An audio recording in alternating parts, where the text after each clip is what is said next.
So the inconsistency you talk about, like, is that the reason for the position on the ladder this year, or is it come down to something else? Is it the new coach? Is it new players, structures different, or is it just the grand final loss, potentially loss of motivation? What is it?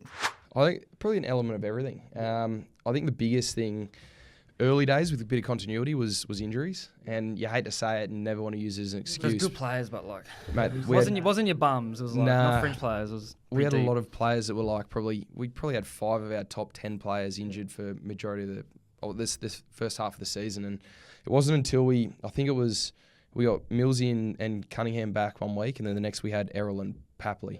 And it was like having those 4 boys back in 2 weeks, and the difference between the results, like it showed, but it was just the connection between the group, the composure with the footy, and then just like I said, the connection and the setup as leaders that are just clear headed. And it made it makes a massive difference. You don't want to use it as it as takes an weight excuse. off you. Like obviously you're that guy when you're the guy regardless, but when they're all out, like what's the pressure like for you having to do everything? Like you can't do everything. It's a bit more load on a few other players for sure, and especially with Errol being out, and I feel like the first half of the year. How underrated is that guy?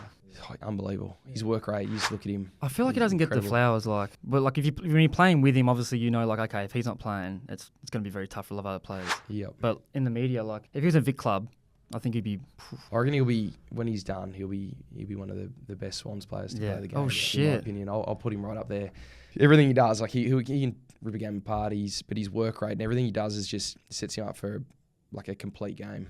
Like he's not someone that you can hit and miss and get shut out of the game very often.